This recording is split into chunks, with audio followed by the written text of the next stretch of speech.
Past life. पर आपने अभी हम बात कर रहे थे ना, आप कह रहे थे कि कुछ पास्ट लाइफ के ब्लॉकेजेस आ रहे हैं जो क्लियर करने पड़ते हैं, तो मैं उनकी बात कर रहा हूँ कि उनको कैसे जाना जाए कि आप सही कह रहे हो, या इंसान को खुद रियलाइज हो जाए कि हाँ यार ये सही कह रहे हैं, क्योंकि पास्ट लाइफ तो वो जान ही नहीं सकते अपनी। एक 12 कुंडली के अंदर में 12 हाउसेज होते हैं, उसमें 4 पार्ट में डिवाइडेशन होता है, धर्म अर्थ काम और मोक्ष, 4 त्रिकोण बनते हैं। जब भी आपका धर्म त्रिकोण राहु के साथ में मंगल, राहु के साथ में शनि, राहु के साथ में केतु, ये राहु के साथ में आपके अदर जो प्लेनेट्स का कॉम्बिनेशन होता है, मातृदोष पितृदोष जब इस ट्रायंगल में बनते हैं तो यहाँ पे कोई ना कोई आपका पास्ट ड्यू आता है फ्रॉम योर पेरेंट्स, जिसको हम पितृदोष के नाम से जानते हैं। ऐसे कैसे जब हम देखते हैं कोई भ्रातृदोष होता है, मातृदोष होता ही होता है, कोई पास में आपसे मांग रहा है, अगर आपके घर में कोई चूहा भी अगर आया है या कोई कुछ भी एनामिल भी आया ना, आपका कुछ खा रहा है, वो आपका कोई ड्यू है जो मांगने आया है। ऐसे नहीं आएगा वो, आप रोड पे कुत्ते को डाल देना बिस्कुट, जब तक आपसे वो मांगता नहीं होगा वो नहीं खाएगा, वो चला जाएगा वहाँ से, वही खाएगा जो आपसे ड्यू है, जिसका मांगना वही लेगा। तो आपके जो भी ऋण हैं आपकी कुंडली में साफ नजर आते हैं, और वो ऋण कब तक हैं ये भी नजर आता है कि वो पर्टिकुलर दशा जब तक आपकी चल रही है तब तक आपको वो भुगतनी है, और उनको क्लीन करना आपके हाथ में है कि आप उसको किस बेस में जाके कितनी हद तक क्लीन करते हैं। इस बात को मैं आपको एक कथा के रूप में बताता हूँ कि एक बहुत सज्जन व्यक्ति होते हैं जिनको किसी कारणवश एक दिन की जेल की सज़ा होती है, और वो जेल में जाते हैं। वहाँ जाकर के वो देखते हैं कि एक पुरुष भगवत गीता का पाठ कर रहा है, और ना खुद कर रहा है, सबको भी बता रहा है। भगवत गीता का पाठ कंप्लीट होने के बाद में उसको 20 कोड़े मारे जाते हैं। उसको बहुत तकलीफ होती है, बोले यार भगवत गीता पढ़ रहा है और जितने भी अंदर हैं उनको भी सुना रहा है, और फिर भी कोड़े पड़े। तो वो थोड़ा व्यतीत होकर के जेलर साहब के पास जाता है, जेलर साहब मेरे को एक बात समझाओ कि उन पुरुष को क्यों मारे गए। तो बोले कि आप आज आए हो इसलिए आप आज उनको देख रहे हो, पर ये जब यहाँ आए थे तो आपको पता है इन पे जुर्म क्या लगा हुआ है। तो बोले इन्होंने एक मर्डर किया था द्वेष में आकर के, जेलसी में आकर के, उस मर्डर की सज़ा भुगत रहे हैं, और इनको रोज के 100 कोड़े पड़ने थे। अब ये यहाँ जेल में आए हैं और इन्होंने अपना चरित्र और अपने आप को बदल लिया, और उसकी वजह से इनके जो कोड़े थे 100 से आज 20 हो गए, पर अभी कंप्लीट नहीं हुए हैं। पर जिस नेचर से बिहेवियर से ये कर रहे हैं, मेरे को विश्वास है कि ये बहुत जल्दी यहाँ से छूट जाएंगे। तो जो सज़ा आपने पास्ट जन्म में करी है, उनके पाप और उनके पुण्य आपको यहाँ भुगतने हैं। जब तक वो कंप्लीट नहीं होंगे तब तक उपाय करके आप उनको कम कर सकते हो। पर ऐसा नहीं कर सकता हूँ कि दुनिया का कोई भी एस्ट्रोलॉजर कह देवे कि इस पर्सन को कोई फलाना कोई एक नेगेटिव इम्पैक्ट है या कोई दोष है, और मैं इसकी कुंडली से ये दोष यूं निकाल करके बाहर रख दूंगा, वो वहीं रहेगा।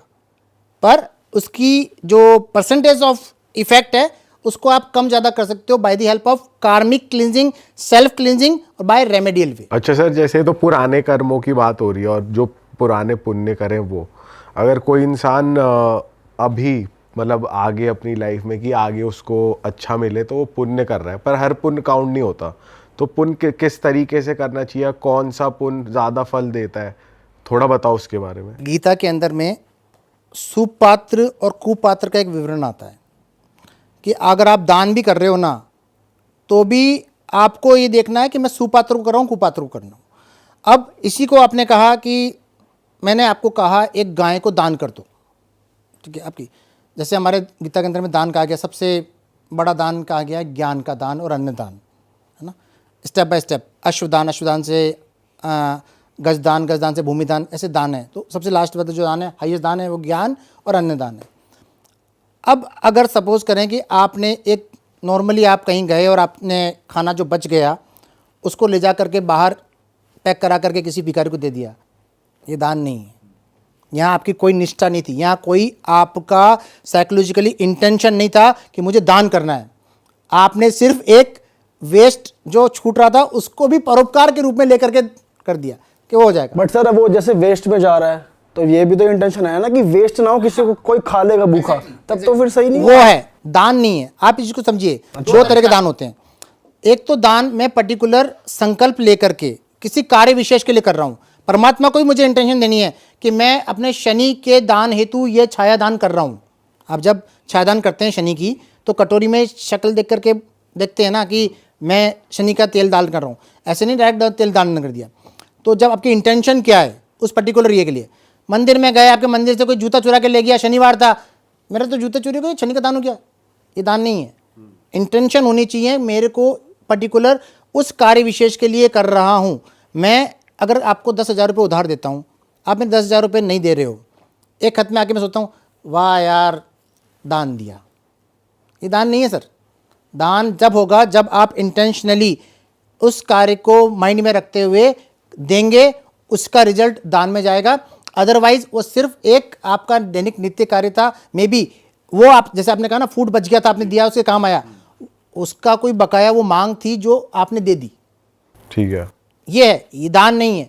यहीं फ़र्क आता है कि लोग बाग कुछ भी बोलते हैं, वो कर देते हैं, उनको लगता है हमने दान कर दिया। ये एस्ट्रोलॉजिकली दान और ये एस्ट्रोलॉजी उपाय नहीं है। पर ये तो चलो जैसे वेस्ट हो रहा था दे दिया, तो है, गुड कर्मा तो है। हाँ, यहाँ आप अपने पुरुषार्थ में अच्छे कर्मों को जोड़ रहे हो कि यार मेरा अन्न से मैंने किसी का पेट भरा, इसको उस रेडिमेडियल उपाय में मत जोड़िए, है ना। यहाँ आप फ्यूचर क्या काम कर रहे हैं। अगर देखा जाए, अगर हम पर्पसली कुछ दान कर रहे हैं, अपनी कुछ एक्सपेक्टेशंस अपने माइंड में रखकर कि मैं ये कर दूंगा तो मेरा ये हो जाएगा, एग्जैक्टली तो ये भी कहीं ना कहीं गलत नहीं है, क्योंकि गीता में ये भी लिखा गया है कि अगर तुम कर्म कर रहे हो तो फल की इच्छा मत करो, होना होगा वो आ जाएगा। अगर आप दान ही कर रहे हो, इतना बड़ा काम कर रहे हो, उसको भी आप कह रहे हो किसी पर्पस के साथ करो, फिर तो वो गलत नहीं है। नहीं, इसको थोड़ा सा आप यूँ लीजिए, आपने एक पर्टिकुलर सोचा है कि मैं अपनी इनकम का 1% निकाल के धर्मार्थ में लगाऊंगा, ठीक है।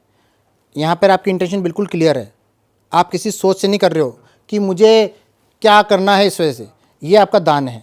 पर अगर आपकी जेब से अगर मैं कह दूँ कि यार 1,000 रुपये आपने निकाल दिए, कर दिए, और आपने जाके दे दिया, ये है, तो बाद में आके बोला यार मैंने तो कुछ दान करना था, मैं दान कर दिया, विदाउट दैट इंटेंशन, वो दान के कैलकुलेशन में नहीं आएगा। क्योंकि यहाँ पे सुपात्र कुपात्र का पता नहीं चला आपको। उसने उस 1,000 रुपये का क्या यूज़ किया, हो सकता है he use in in wrong way, drink में, अदर वे में।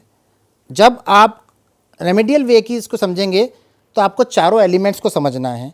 आपको धर्म अर्थ काम मोक्ष के उसको समझना है कि मेरे को किस क्राइटेरिया में दान करना है। तो इस चीज़ का भी ध्यान रखना जरूरी है कि सपोज मैंने किसी को 500 रुपये दे दिया, 100 रुपये दे दिए, वो उस चीज़ का क्या कर रहा है, फिर वो एंड में वो आता है एट द एंड, या मैंने दे दिया सिर्फ उतना काउंट होता है? नहीं, एक आपके देखो सुपात्र तो आपको देखना चाहिए कि already he is a drunked and road पे भीख मांग रहा है, तो आपको पता है ये 100 रुपये मेरे उसी में जाने हैं। हाँ। पर एक मजबूर इंसान है जिसके हाथ पाँव नहीं है और वो खाने के लिए आपको बोल रहा है, तो नेचुरल बात है आपने अपनी निष्ठा से ये करा कि मैं तेरे को खाने के लिए पैसे दे रहा हूँ, खाना खा लेना। आपकी इंटेंशन वहाँ पे बोलने की, मैं बाबा ये खाना खा लेना, तो आपने तो आपको खाने के लिए दिया, आपका काम हो गया। पर नेचुरल वे में होता यही है कि लोग बाग ऐसे आते हैं जो बहरूपे बन करके आते हैं और आपसे इनाम कर जाते हैं। सर आजकल के ज़माने में कहाँ पता लगता है कौन बहरूपिया, कौन किस इंटेंशन से भीख मांग रहा है, कोई पिएगा या इसका नशा करेगा, वो तो सर पता ही नहीं चलता। यहीं पे ही हम जब अपनी क्लींजिंग करने की बात करते हैं रेमेडियल वे में दान की, यहाँ हम सबसे बड़ा मिस्टेक कर रहे हैं, फॉल्ट कर रहे हैं। आपको ऐसे जने मिलेंगे, ऐसा नहीं नहीं मिलेंगे। सिर्फ आपको ढूंढने से तो भगवान भी मिल जाता है, भिखारी की क्या बात है। अगर आप जब जाएंगे निष्ठा रूप में जा रहे हैं, मेरी गाड़ी में आप जाएंगे, वहाँ बिस्कुट के पैकेट्स पड़े हुए हैं एवरी टाइम, मेरे को नज़र आ जाता है कि यार नीडेड आदमी है, मैं फटाफट बिस्कुट का पैकेट खोलता हूँ, पकड़ा देता हूँ। मैं कैश फॉर्म में नहीं देता हूँ कि मुझे पता क्या करेगा उस बिस्कुट पे, वो फेंक भी देगा ना, चींटियों के काम आएगा। अगर वो उस बिस्कुट पैकेट को फेंक भी देगा तो भी वो चींटियों के काम आएगा, कुत्ते के काम आएगा, किसी जानवर का काम आएगा, डिस्ट्रॉय नहीं होगा। मेरे कर्मा को मुझे कैसे यूटिलाइज करना है ये आना चाहिए। Sir coming back to astrology, जैसे कई बार हमने ये देखा है कि एस्ट्रोलॉजर्स ये गाइड करते हैं कि आपको किस डायरेक्शन में जाना चाहिए, है ना, डायरेक्शन दिखाते हैं कि आपकी कुंडली के हिसाब से आपको ये काम सूट करेगा या ये काम सूट करेगा, ये डायरेक्शन देते हैं। तो अगर कोई इंसान है सपोज़ वो गलत डायरेक्शन में मेहनत करे जा रहा है और उसका काम नहीं बन रहा, वो मेहनत करे जा रहा है, मेहनत करते करते उस चीज़ में अच्छा भी हो गया पर वो मुकाम नहीं पा रहा, अब वो किसी एस्ट्रोलॉजर के पास आता है और एस्ट्रोलॉजर उसे रेमेडी देता है कि तू ये रेमेडी कर ले, तू इसी पाथ में बन जाएगा तेरा काम। तो इवेंचुअली क्या वो गलत पाथ ही उसका सही पाथ था, उसको वहीं पहुंचना था, या फिर कोई सच्चा एस्ट्रोलॉजर उसको ये कहेगा कि भाई आप डायरेक्शन गलत में हो, आप इस तरफ जाओ, जिस तरफ उसका काम में मन भी नहीं लगता, वो अच्छा भी नहीं कर पाएगा क्योंकि उसने अब इतना टाइम कहीं और दे दिया। तो फिर उसके लिए वो सही पाथ क्या है? क्योंकि बहुत सारे लोग अपने काम में स्ट्रगल ही कर रहे हैं, कहीं ना कहीं किसी का काम नहीं बन रहा, कोई ज़बरदस्ती कोई काम कर रहा है, जैसे कोई कॉरपोरेट में जॉब कर रहा है किसी फैमिली मजबूरी में, उसको वो रिजल्ट भी नहीं मिल रहे, काम भी नहीं मिल रहा, पर अब वो इतना टाइम उसमें दे चुका है कि वो कोई नया काम भी नहीं कर सकता। पर अगर वो रेमेडी करके उसी काम में अच्छा भी हो जाएगा तो क्या क्या पता उसका वही सही पाथ था। तो आदमी कंफ्यूज हो जाता है जब एस्ट्रोलॉजर ये क्लेम करते हैं कि आप मेरे पास आओ, मैं आपको एकदम राजा फील्ड बना ऑफ वर्क दूंगा। बताऊंगा कि इसमें हाँ, आपको मैं ज्यादा आपको तरक्की राजा मिलेगी। बना दूंगा जिस काम में आप हो भी। तो ऐसा लगता है कि फिर सही फील्ड ऑफ वर्क तो वही हुई जिसमें इंसान का मन लग रहा है, फिर स्टार्स के अकॉर्डिंग तो कुछ हुआ ही नहीं। तो आप इसको किस तरीके से देखते हो? मैंने आपसे कहा था कि एक कुंडली के अंदर में 4 त्रिकोण होते हैं। उसमें जो आपका अर्थ त्रिकोण और जो काम त्रिकोण है, ये इंडिकेट करता है कि आपके काम कर्म किस फील्ड में जाकर आपको लगवाना चाहते हैं, और अर्थ वापस रिटर्न पैसा किस फील्ड से आएगा। जब मैं इन दोनों त्रिकोण को जब चेक करता हूँ और मुझे इन दोनों में से एक ऐसा प्लेनेट मिल जाता है जो दोनों में एक्टिव हो रहा हो, काम भी इसमें से आ रहा है, पैसा भी आ रहा है, तो मैं डेफिनेटली कहता हूँ कि भैया इस पर्टिकुलर क्राइटेरिया की किसी भी फील्ड में घुस जा, काम भी रहेगा और पैसा भी आएगा। आपने कहा बिल्कुल परफेक्ट है कि आपने कहा, अभी मैं जस्ट सुबह ही आज मैं एक क्लाइंट की बता रहा था कि एक कस्टमर बोलता है कि मेरे सेटन 10th हाउस में सारे एस्ट्रोलॉजर ने बोला है बीटेक कर ले, एमटेक कर ले, तू इंजीनियरिंग बनेगा।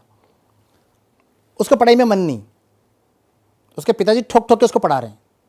तो मेरे पास में कुंडली आती है कि ये पढ़ने का मन नहीं है और इंजीनियरिंग ये है वो है। तो उसका बुध त्रिकोण का स्वामी होकर केंद्र में कनेक्टेड हो रहा। तो मैंने कहा ये तो बिज़नेस करने वाला बंदा है, इसको किसी न किसी बिजनेस फील्ड में लगाओ और ऐसा इसमें लगाओ जहाँ पे ये कुछ हट के करना चाहता है। तो बहुत टाइम तक जैसे आप कंसल्ट लेके गए हो, मुझसे गए हो, मैंने आपको बता दिया कि ये कुछ चीज़ें हैं ये, और ऑल ऑफ सडन उनके फादर का एक फ़ोन आता है मेरे पास में कि सर आपने बताया था कि ये बिज़नेस करना चाहता है। उस बेटे के दिमाग में उसके एक फ्रेंड की एक ऑफ़र आई है कि वो स्क्रैप का काम करना चाहता है, एब्रॉड से इंपोर्ट करना। 1 मिनट में ट्रिगर हुआ, बुध शनि और एब्रॉड। मैंने कहा बिंदास आंख बंद करके चले जाओ। एक झटके के मैंने बोला कुछ मत देखो, राइट पाथ ट्रिगर हो गया है, आपने जो उपाय किए वो ऑन द पाथ लग रहे हैं, उसको डायरेक्शन मिल गया है, आप चले जाओ। और बिल्कुल डेफिनेटली वो आज एब्रॉड से स्क्रैप बेचता है यहाँ पे और बहुत बढ़िया बिजनेस कर रहा है। अरे वाह, आपने ये वीडियो यहाँ तक देख ली भाई, तुमने हमारी मेहनत सफल कर दिया। तुम ही लोग हो असली रियल हिट। और अगर आपको बहुत मज़ा आ रहा है ऐसी क्लिप्स में, ऐसी वीडियोस में, तो फटाफट जाइए प्लेलिस्ट पे बिंज वॉच कीजिए और सारी वीडियोस देख डालो और मौज काटो। That is it. हम मिलेंगे नए पॉडकास्ट में, नए क्लिप में। Till then bye bye, see you, take care, do subscribe.